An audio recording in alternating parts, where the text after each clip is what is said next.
Car park ಮಾಡಿ lock ಮಾಡಿದ್ಮೇಲೆ battery work ಮಾಡೋದಿಲ್ಲ ಅಂತ ಅನೇಕ ಮಂದಿ ತಿಳಿದಿರ್ತಾರೆ. ಆದರೆ ಇದು ನಿಮ್ಮ ತಪ್ಪು ಕಲ್ಪನೆ. ಎಂಜಿನ್ ಆಫ್ ಮಾಡಿದ ನಂತರವೂ ಕಾರಿನಲ್ಲಿರುವ ಅನೇಕ ಎಲೆಕ್ಟ್ರಾನಿಕ್ ವ್ಯವಸ್ಥೆಗಳು ಒಳಗೆಯೇ ಕೆಲಸ ಮಾಡ್ತಾ ಇರುತ್ತವೆ. ಇವು ಬ್ಯಾಟರಿಯಿಂದ ಶಕ್ತಿಯನ್ನು ಸ್ವಲ್ಪವೇ ಬಳಸುತ್ತಲಿರುತ್ತವೆ. ಹೀಗಾಗಿ ಕಾರನ್ನು ಒಂದೇ ಸ್ಥಳದಲ್ಲಿ ದೀರ್ಘಕಾಲ ನಿಲ್ಲಿಸಿ ಬಿಟ್ಟರೆ ಬ್ಯಾಟರಿಯಲ್ಲಿನ ಚಾರ್ಜ್ ಕ್ರಮೇಣ ಕಡಿಮೆ ಆಗುತ್ತೆ. ಕೊನೆಗೆ ಒಂದು ದಿನ ಕಾರ್ ಸ್ಟಾರ್ಟ್ ಆಗದಿದ್ದಾಗ ಮಾಲೀಕರು ಸಂಕಷ್ಟ ಎದುರಿಸಬೇಕಾಗತ್ತೆ. ನಿಮ್ಮ ಕಾರ್ನಲ್ಲಿ ಹೊಸ ಬ್ಯಾಟರಿ ಇದ್ದರೆ ಅದು 2 ರಿಂದ 4 ವಾರಗಳವರೆಗೆ ಕಾರನ್ನು ಸ್ಟಾರ್ಟ್ ಮಾಡಲು ಸಾಕಷ್ಟು ಚಾರ್ಜನ್ನು ಹಿಡಿದಿಟ್ಟುಕೊಳ್ಳುತ್ತವೆ. ಮತ್ತೊಂದೆಡೆ ಬ್ಯಾಟರಿ 3 ವರ್ಷಗಳಿಗಿಂತ ಹೆಚ್ಚು ಹಳೆಯದಾಗಿದ್ದರೆ ಅದು ಕೇವಲ 1 ಅಥವಾ 2 ವಾರಗಳಲ್ಲಿ ಆಫ್ ಆಗುತ್ತೆ. ವಿಶೇಷವಾಗಿ ಚಳಿಗಾಲದಲ್ಲಿ ಈ ಸಮಸ್ಯೆ ಹೆಚ್ಚು. ಇದಲ್ಲದೆ ಆಧುನಿಕ ಕಾರುಗಳಲ್ಲಿ ಹೆಚ್ಚುತ್ತಿರುವ ಸಂವೇದಕಗಳು, ಭದ್ರತಾ ಎಚ್ಚರಿಕೆಗಳು ಮತ್ತು ಡಿಜಿಟಲ್ ವೈಶಿಷ್ಟ್ಯಗಳಿಂದಾಗಿ ಬ್ಯಾಟರಿ ನಿರಂತರವಾಗಿ ಲೋಡ್ ಆಗಿರುತ್ತೆ. ಬ್ಯಾಟರಿ ಈಗಾಗಲೇ ದುರ್ಬಲವಾಗಿದ್ದರೆ ಅದು ಕೆಲವೇ ದಿನಗಳಲ್ಲಿ ಸಂಪೂರ್ಣವಾಗಿ ಹಾಳಾಗಬಹುದು. ಎಂಜಿನ್ ಆಫ್ ಆಗಿರುವಾಗಲೂ ಈ ರೀತಿಯ ಬ್ಯಾಟರಿ ವಿದ್ಯುತ್ ಬಳಕೆಯನ್ನು ಪರಾವಲಂಬಿ ಡ್ರೈನ್ ಅಂತ ಕರೀತಾರೆ.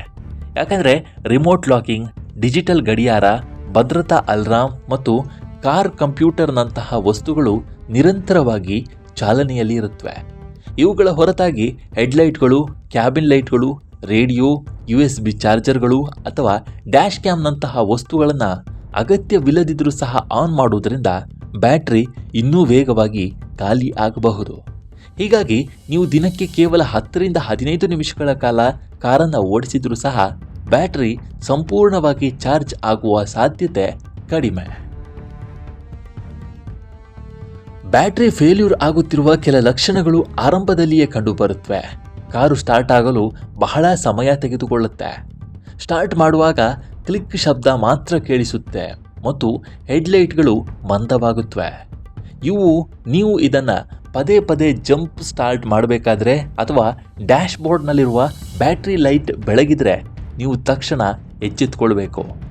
ಒಟ್ಟಾರೆ ಈ ವಿಷಯಗಳನ್ನು ಗಮನಕ್ಕೆ ಬಂದರೆ ಕಾರು ಪ್ರಯಾಣದ ಮಧ್ಯದಲ್ಲಿ ಸ್ಥಗಿತಗೊಳ್ಳಬಹುದು ಮತ್ತು ನೀವು ತುರ್ತು ಕೆಲಸದ ಮೇಲೆ ಹೊರಗಿರುವಾಗ ತೊಂದರೆ ಉಂಟಾಗಬಹುದು ಅಂತ ಅರ್ಥ ಮಾಡಿಕೊಳ್ಳಿ. ತಜ್ಞರ ಪ್ರಕಾರ ಕಾರ್ಗಳನ್ನು ಹೆಚ್ಚು ಬಳಸಿದವರು ವಾರಕ್ಕೆ ಕನಿಷ್ಠ 1 ಅಥವಾ 2 ಬಾರಿ 20 ರಿಂದ 30 ನಿಮಿಷಗಳ ಕಾಲ ರಸ್ತೆಯಲ್ಲಿ ಕಾರನ್ನು ಓಡಿಸಬೇಕು. ಹೀಗೆ ಮಾಡೋದ್ರಿಂದ ಆಲ್ಟರ್ನೇಟರ್ ಮೂಲಕ ಬ್ಯಾಟರಿ ಸಂಪೂರ್ಣವಾಗಿ ಚಾರ್ಜ್ ಆಗುತ್ತೆ. ನೀವು ಕೆಲವು ವಾರಗಳವರೆಗೆ ಕಾರನ್ನು ಹೊರಗೆ ತೆಗೆದುಕೊಳ್ಳಲು ಯೋಜಿಸದಿದ್ದರೆ ಬ್ಯಾಟರಿಯ ನೆಗೆಟಿವ್ ಟರ್ಮಿನಲ್ ಸಂಪರ್ಕ ಕಡಿತಗೊಳಿಸುವುದು ಅಥವಾ ಟ್ರಿಕಲ್ ಚಾರ್ಜರ್ ಬಳಸುವುದು ಉತ್ತಮ.